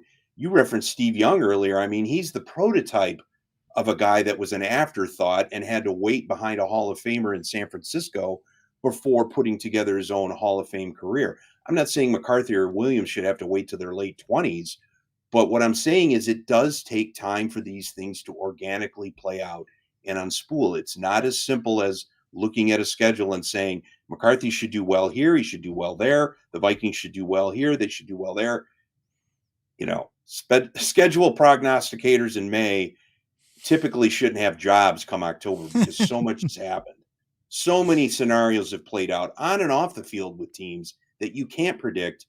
You can kind of troubleshoot for, but until it really happens, you're not sure where you're at. And that's why not only do they play the games, but it's also why we endure the narrative build up through the week, because nothing is what it seems in May or July or September. It all kind of comes down to what you've endured and what's gotten you to January. And that's why it's kind of fascinating. Let's talk about, Manny, the Eagles here as the Vikings get prepared to play them. Right now on FanDuel, they are plus 1,100 as far as the Super Bowl goes, and that would be the 5th best odds. So they have not decided, hey, Philadelphia's season is over. They're toast. They're cooked. Good night. I want to ask 2 questions of you about Philadelphia. One is just like, where do you think that they're at? I mean, are you reacting strongly to what you saw the last 2 weeks, or maybe saying, hey, this team is still pretty darn good? And the other question is, where do they rank in terms of teams that Vikings fans hate the most? Just, with Philadelphia, their fans and all that stuff, what happened in 2017, like start with that part. Like, do you think that they have elevated to the top of that list, other than, of course, Green Bay is always going to be number 1, but where does Philly rank after Green Bay? I think they're up there. I think they're up there in, Saints conversation too, with sort of the hatred of the Saints that goes back to the 2009 NFC title game. And maybe that's just less about the Saints and more so about Sean Payton for some reason. But, I think when you look at the history between the two teams, and particularly the playoff history between the two teams, the Eagles have always kind of been a thorn in the Vikings side when it comes to the postseason. You talked about 2017, the shellacking in Philadelphia, and all the experience that the Vikings fans had when they went out there to Lincoln Financial Field. There's the playoff game in 2008 at the Metrodome where Za'Darius Jackson throws the pick 6 to Asante Samuel and gets kind of like trucked into the end zone by whoever was blocking for Asante Samuel. The long touchdown on the screen pass to Brian Westbrook, and even I go back to 2004. Yeah, after they beat the Packers at Lambeau, they went to Philly. Yeah, they went to Philly and they lost that game. And I think it was Jeremiah Trotter had an interception of Dante in that game. There was a situation in the end zone where Freddie Mitchell, who was just like the 5th wide receiver on the team, catches a touchdown because I think it was like Willie Offord and maybe Corey Chavis or somebody, like they ran into each other and ruined an opportunity to get an interception in the end zone. And then the ball just like landed right into Freddie Mitchell's lap essentially for a touchdown. And that happens. You're just like, oh, come on. Like what's going on here? But yeah, I think there's just those sort of playoff games that have had those moments that stood out, I think is why the Eagles have kind of been a thorn in the side of the Vikings and Vikings fans. And there's been regular season games too where it's been tough to win out there. But I think just with the postseason history between the two teams, I think that's where the Eagles kind of go up there as like that, one of those top nemesis of the Vikings. Hey, just a little public service announcement. The level of institutional knowledge anybody that's listening just got from Manny Hill. He's referencing Fred Mitchell and Corey Chavis on blown coverage from 20 years ago. Oh, yeah. You can only get that on purpleinsider.com. That is very true. Murph, what do you think of the current Eagles, though? This game, should we expect the Vikings to win? The Vikings are not starting the week favored, but should we expect the Vikings to win this game? I've never expected the Vikings to win this game. As of today, right. Yeah. I think they do have a better chance too, just because there's a lot of moving parts and a lot of tension that you're reading about coming out of Philadelphia. Obviously because of their performances, but also, A.J. Brown and the offense just doesn't seem to be doing much. Saquon Barkley is nowhere near the pace and the dominance that he had last year in his 2,000-yard season, which is odd. And you wrote about this too, Coller. That doesn't happen. There's always a fall off after a 2,000-yard season, whether it's teams adjusting, whether it's the wear and tear on the back, whether it's the Eagles trying to, not rely on him as much as they had to last year because their passing game was terrible last year. It's still terrible. So I'm not sure where. I think the Eagles are kind of in disarray might be a little bit harsh, but they do seem kind of on that tipping point, but they were last year as well. I mean, there was a lot of this discussion early in the year last year. Who are they? What are they trying to be? Why can't they produce more? Why is Hurts struggling in the passing game? And next thing you know, they just handed the ball to Barkley and they win the Super Bowl. So I'm not saying that's the blueprint, but this is a team with a lot of scar tissue, a lot of battle tested. They're not going to panic in mid-October. And I do feel like they are vulnerable, though. And this is an opportunity for the Vikings to maybe notch a signature win, which would benefit them hugely just because of the opponent, the timing, and as they are trying to come off that long European trip in the bye and kind of reset their schedule. I'm not exactly sure they're going to come out and do it yet. I got to kind of see where the week goes and how each team is responding to the situations they're in. But I feel a lot better today than I would have Friday or 3 weeks ago or 6 months ago when the schedule came out. I think when we talk about a team coming off the Super Bowl, we always just project them to be exactly the same and don't factor how much they lost from that team. Is what happens every year with a Super Bowl team is that everybody else comes in and goes, ooh, all of your free agents look very shiny. We'll pay them way more money than you will. And then you lose them. Like Milton Williams getting $26 million. The Philadelphia Eagles could not keep that guy. And now he's playing very well for the New England Patriots, but they couldn't keep that guy at 26 mil. So they have to go, I guess we'll bring in this guy who was kind of a bust with another team, but maybe we can make it. And, usually if you win the Super Bowl, you stay completely healthy, which doesn't always carry over, as we found out from year to year. So you have a banged up team, a team that also has set the bar so high for themselves the last couple of years that anytime they lose, it's like a big national story that they lost the game, where a lot of other teams, they lose a game. Like if Washington loses to Chicago, it'll probably be like, that's a pretty bad loss for them, but it's not going to be wall to wall on ESPN. What is going on with this team like it is with the Super Bowl champs? Did want to answer one comment. Christopher said, why do you keep saying Wentz can't get better? You don't think learning the offense will lead to better play? Makes zero sense unless you're a Wentz hater. So I have checked off the boxes of hating both quarterbacks so far tonight, which is always means I guess I'm doing my job of speaking. When did objective criticism become hating? Well, I mean, look, now here's the thing about quarterbacks, right? All of our evidence would say Carson Wentz can't get better, like his age, his recent performance. He's been on 6 teams in 6 years. The last time that he started, he was benched for Taylor Heineke. And the year before that, he went 9-8 with a very good Indianapolis Colts team. But nobody's making any of this up. But I will say that, like, them's the facts, my friend. But I will say that when Case Keenum won a couple of his silly cartoony games early in 2017, I felt the same way about putting Teddy Bridgewater back in. Like, yeah, I mean, it's just kind of a backup quarterback who's getting away with it, and he threw those horrible interceptions against Washington that year, and Zimmer went crazy. He had a very middling performance against Green Bay, but won because Aaron Rodgers got hit by Anthony Barr and ended that game, but he wasn't playing well. And then all of a sudden, he started to play great and won game after game and put up big numbers. And you're like, I don't know, man. And then never did anything ever again. Like sometimes quarterbacks can be the most unpredictable thing. We know this. Rich Gannon showing up with the Raiders at 30 something years old and then winning MVP and reaching a Super Bowl. Like, look, it's very hard to predict. So I shouldn't say that there's no chance that Carson Wentz couldn't have the offense click and play great and be awesome and compete for the Super Bowl, because it's happened, and it happens here seemingly all the time.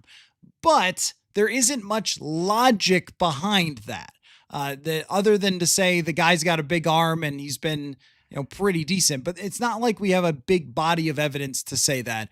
So usually the ceiling is already kind of set by the time you're Carson Wentz's age. But you never know, my friend. And that's 31 teams decided that they didn't need Carson Wentz right. by August. So, but that's what we love about the National Football League, Mr. Murph, is that a bunch of teams decided even this offseason that they did not need Sam Darnold, and he's playing great. They decided last offseason that Darnold was worth $10 million. $10 million. And he ends up borderline MVP last year and playing great this year. And the league valued him at $10 million. How much did Daniel Jones get? Hardly anything to go play for the Colts. He's leading, like, we just don't know. So is it possible that you're right, that he could get better if they keep playing him? Yes, it is. And then they are in a real world of confusion if Wentz keeps playing well and McCarthy is sitting there watching, and then you're going, what is this team once again? Part 1000 for the Minnesota Vikings. Brian Murphy, Manny Hill. Every Monday, we do this here, Roundtable. Manny picks the schedule on Thursday night. We will definitely be looking forward to that and the build up here to Vikings and Eagles. So, fellas, great stuff. Appreciate all of your time and enjoy the Monday night doubleheader. Hopefully you got 2 televisions. Maybe watch on the iPad and the TV, something like that. I have 2 TVs in my living room. I'm not surprised. I am totally that guy. Yes. That does not surprise me at all. So, gentlemen, thank you so much. And we will talk to you again next Monday. All right. Football. And thanks, everybody, for watching / listening. And make sure you answer that FanDuel question of the day of your biggest surprise this year so far in the NFL if you're rewatching this down in the comments. So, thanks again, and we'll catch you all later.